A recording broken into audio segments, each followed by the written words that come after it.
Hola chicos, en esta ocasión vamos a hablar del ensayo Alerta a Ustedes del escritor costarricense Fabián Dobles, una de las figuras intelectuales más importantes que ha tenido nuestro país.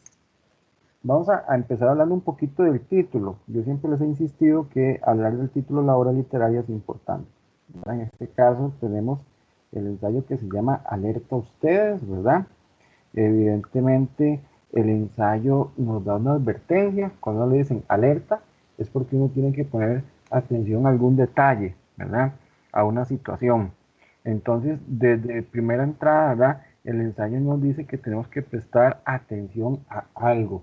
Ahora, estamos hablando del ensayo como género literario. Eso es algo que ustedes tenían que analizar en sus trabajos, ¿verdad? Recuerden que el ensayo es uno de los géneros literarios más reconocidos por cuanto es un género expositivo.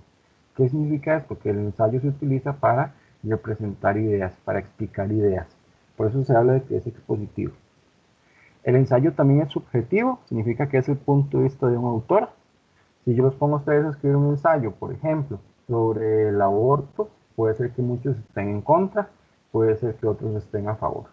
Eso significa que es subjetivo, varía de una persona a otra. Eso es importante reconocerlo. El ensayo también se escribe en prosa, vean que utiliza el largo del renglón, ese es un rasgo muy distintivo de los ensayos. También, chicos, nunca se agota el tema. Se pueden hacer 1000 ensayos de un solo tema. Entonces, esa es otra característica que nosotros tenemos que reconocer de los ensayos, ¿verdad? También, generalmente, el ensayo está escrito en lenguaje culto. Esa es otra característica, ¿verdad? Entonces, por ahí ya tenemos las características de los ensayos. Yo también les pedí que identificaran los registros de habla. El año pasado hablábamos de registros de habla, ¿verdad? Vimos el culto, vimos el coloquial, vimos el técnico y vimos también el literario. En este ensayo hay varios registros de habla. Vean, por ejemplo, acá, donde les voy a marcar, ¿verdad? Dice, por ejemplo, acá, ¿verdad? Curiosa casualidad que la desconcertada coexistencia, la forma verbal, trates y pedile que tilden la I por ser enclítica y así debe ser. Vean que se utilizan ciertas palabras que son técnicas, que pertenecen a una ciencia en específico, en este caso al campo de la lingüística. No son palabras comunes, sino que son palabras de un campo académico. Ese es el lenguaje técnico. Y ese es uno de los primeros lenguajes que nosotros nos encontramos en este ensayo.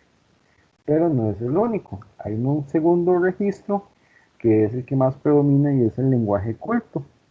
¿Cómo sabemos nosotros qué es el lenguaje culto? Bueno, yo les explicaba el año pasado que el lenguaje culto es el lenguaje que nosotros utilizamos a la hora de escribir. Cuando uno escribe una carta, o en este caso un ensayo, o una redacción, como lo hemos hecho, uno generalmente utiliza el lenguaje culto. Entonces vean, por ejemplo, el caso que les estoy aquí marcando, ¿verdad? Dice el artículo todo, por cierto, merece leerse. Es un vibrante llamado a comprender a fondo por qué la decadencia y la identidad nacional y la necesidad de atajarla y luchar por una verdadera patria soberana en todos sus aspectos. Ahora, hay un tercer registro que aparece también en este ensayo, ¿verdad? Bueno, vean por ejemplo este caso, se habla de voceo y tuteo. Este tema, si ustedes lo dominan desde el año pasado, son palabras de la lingüística, el estudio de las lenguas. Entonces, ese también es otro ejemplo del lenguaje técnico. Les decía que hay un tercer registro en este ensayo, y es, por ejemplo, es el registro coloquial. Ese es el tercer registro coloquial. ¿Qué era el registro coloquial? El registro coloquial es cuando el autor trata de hacer una conversación con el lector y para ello utiliza verbos en primera persona plural, como por ejemplo analizamos, vemos, sentimos. Entonces, ya que con estos verbos el lector está incorporando totalmente al lector en la conversación que es el ensayo, por decirlo de alguna manera.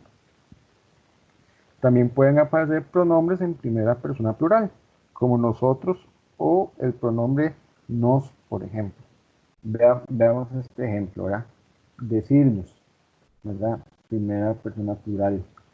Entonces, cuando aparecen esos elementos en un párrafo en un segmento del ensayo vamos a hablar de un registro coloquial, ¿verdad? En este ensayo aparece eso, ¿verdad? Por ejemplo, solo que las naciones como la nuestra, ¿verdad? Que aquí nos involucra a nosotros como lectores, ¿verdad? Y hay varios segmentos de este ensayo en donde el autor se propone hacer una conversación con el lector. Entonces, ahí es donde nosotros hablamos de que tenemos un registro totalmente coloquial, ¿verdad? Bien, ya tenemos la cuestión del ensayo, ¿verdad? Las características, tenemos el significado del título, hablamos un poquito de los registros y ahora vamos a hablar un poquito de, de la temática del ensayo. Vea que el ensayo, ¿verdad? Yo sé que todos ustedes lo leyeron, habla mucho acerca del voceo y el tuteo en Costa Rica. Y el autor plantea la siguiente tesis. Dice, el voceo es una forma propia de Costa Rica. Es una manera, digámoslo así, normal del habla costarricense. Y en efecto, ¿verdad? Junto al ustedeo, que es hablar de usted, el voceo, ¿verdad? Son las primeras formas de tratamiento que se presentan en nuestro país. Entonces, cuando uno le habla a una persona cercana, de confianza, de la misma posición social, ¿verdad? Generalmente le hablamos de vos, porque nos sentimos pues en un mismo estatus que ellos. Cuando uno le habla a una persona desconocida o a una persona que uno respeta mucho o que le quiere marcar la distancia social porque es el jefe de uno, porque uno sabe que hay un rango ahí de autoridad, usamos el ustedeo. Pero el ensayo critica que en Costa Rica también se adoptó el tuteo, que eso lo hablábamos el año pasado, ¿verdad?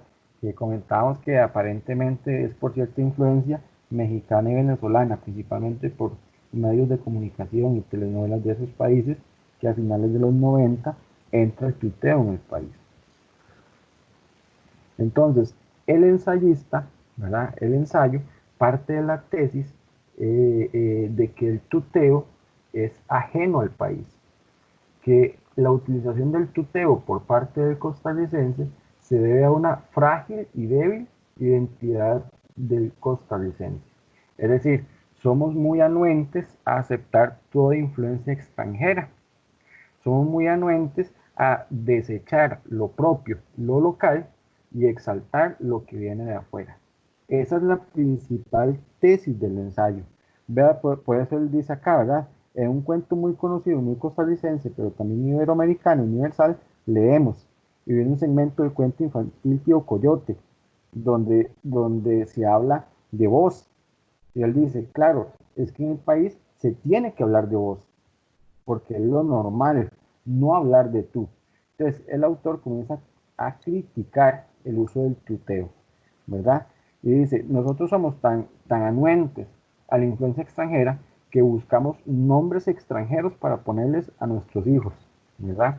Y comienza a hacer una lista de nombres, ¿verdad? Que vienen del extranjero, como Jennifer, Jacqueline, Mitchell, que vienen de Estados Unidos. Entonces, él comienza a criticar absolutamente todos esos detalles. Entonces, a final de cuentas, ¿verdad? La tesis o la idea central del ensayo es esa. La identidad costarricense es muy frágil, es muy débil por culpa de nosotros mismos, que le prestamos más atención a las modas extranjeras, a las modas que vienen de las grandes potencias mundiales como Estados Unidos o los países europeos. Entonces, hay una débil conciencia de la importancia de ser costarricense. Hay una débil conciencia de la importancia de mantener nuestras costumbres, nuestras tradiciones, y a veces nos avergonzamos de ellas. Entonces, básicamente, chicos, ese es el análisis del ensayo, ¿verdad? Así en rasgos generales. Este video es como para complementar un poquito, ¿verdad? Lo que ustedes ya hicieron.